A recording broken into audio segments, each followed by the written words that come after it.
आज फरवरी में जो चुनाव हुए थे उसमें विसावदर सीट हम लोग जीते थे। उसके बाद हमारे जो एमएलए थे वो बीजेपी में चले गए, जिसकी वजह से ये उपचुनाव हुआ। उस वक्त विसावदर की सीट पे, गुजरात की और पंजाब की लोकसभा वेस्ट की सीट पे जितने मार्जिन से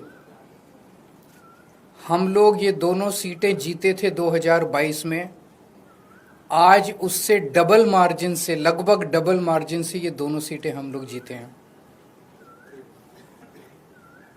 ये एक बहुत बड़ा संकेत इस बात का है कि पंजाब में हमारी सरकार है। इसका मतलब पंजाब के अंदर लोग हमारी सरकार के काम से बहुत खुश हैं। पंजाब में उस टाइम 117 में से 92 सीट आई थी। कहा गया था कि एक आंधी थी आम आदमी पार्टी की। उस आंधी में जितने वोट से हम जीते थे, आज उससे डबल मार्जिन से जीते हैं। कई लोग ये कह रहे हैं कि ये सेमीफाइनल है 2027 का। तो हम सोच सकते हैं कि अगर ये सेमीफाइनल है 2027 का और 2022 आंधी थी, तो 2027 तो तूफान आने वाला है। हम सोच सकते हैं कि जनता आम आदमी पार्टी के काम से कितनी खुश है। और लुधियाना वेस्ट के इस चुनाव ने एक तरह से जनता के मूड को दर्शाया है। एक तरह से पंजाब की जनता ने मोहर लगाई है आम आदमी पार्टी के कामों पे। विसावदर के लोगों ने भी डबल मार्जिन से हमें जिताया है। जितने मार्जिन से उन्होंने हमें 2022 में जिताया था, उससे डबल मार्जिन से जिताया है। अक्सर कहा जाता है कि बाईपोल में रूलिंग पार्टी जो होती है वही जीतती है।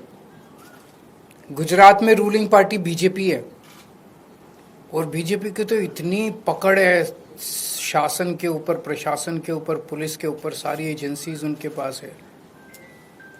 और जिस तरह से साम दाम दंड भेद सारे तिगड़म लगा के बीजेपी चुनाव लड़ती है, उनसे गुजरात के अंदर चुनाव लड़के जीत पाना तो बहुत मुश्किल है।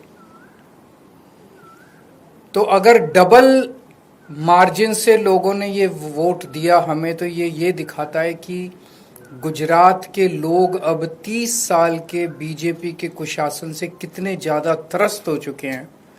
और अब जनता अपनी आवाज़ उठाने वाली है। जनता ने अपनी आवाज़ उठानी शुरू कर दी है। और ये दिखाता है कि आम आदमी पार्टी की पॉलिसीज़ के ऊपर और आम आदमी पार्टी ने जो पंजाब और दिल्ली में काम किए उसके ऊपर गुजरात की जनता ने भरोसा दिखाया है। आम आदमी पार्टी पे भरोसा दिखाया, आम आदमी पार्टी की लीडरशिप पे भरोसा दिखाया है। तो गुजरात में अब बीजेपी के से तंग आ चुके हैं और आम आदमी पार्टी लोगों के लिए एक उम्मीद है। 2022 के चुनाव में कांग्रेस को 17 सीट मिली थी गुजरात में, आम आदमी पार्टी को 5 सीट मिली थी। पिछले 3 साल में कांग्रेस के 5 एमएलए छोड़ के चले गए बीजेपी में। आम आदमी पार्टी का 5 में से 1 एमएलए छोड़ के गया बीजेपी में। इन 5 सीटों पे जो कांग्रेस के छोड़ के गए थे, पिछले साल चुनाव हुए थे, 5 की 5 सीट कांग्रेस हार गई और बीजेपी के पास चली गई। एक सीट पे जो बीजेपी ने हमारा एमएलए चोरी किया था, आज बीजेपी से हम वो सीट वापस छीन के ले आए हैं। इससे ये दिखाता है कि गुजरात के अंदर टक्कर सीधे बीजेपी और आम आदमी के पार्टी के बीच में है। अभी भी 2 सीटों पे चुनाव हुए, 1 सीट बीजेपी जीती है, 1 सीट आम आदमी पार्टी जीती है।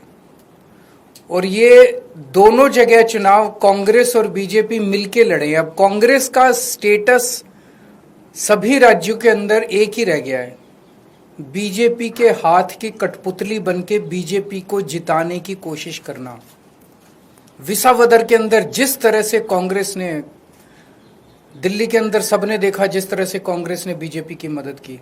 विसावदर के अंदर जिस तरह से कांग्रेस ने बीजेपी को जिताने के लिए पूरी एड़ी चोटी का पसीना लगा दिया।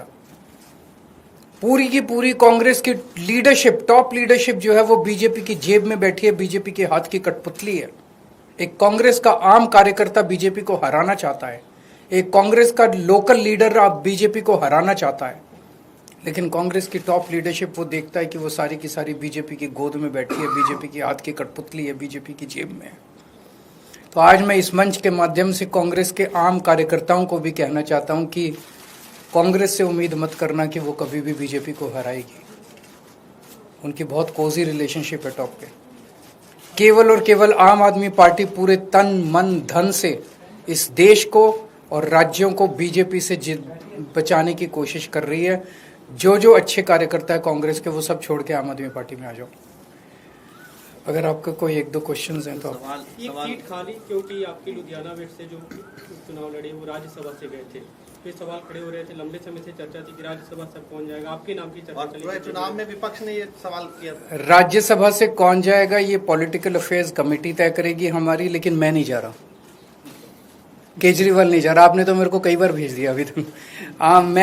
मैं राज्यसभा में नहीं जा रहा, लेकिन कौन जाएगा ये पॉलिटिकल अफेयर्स कमेटी तय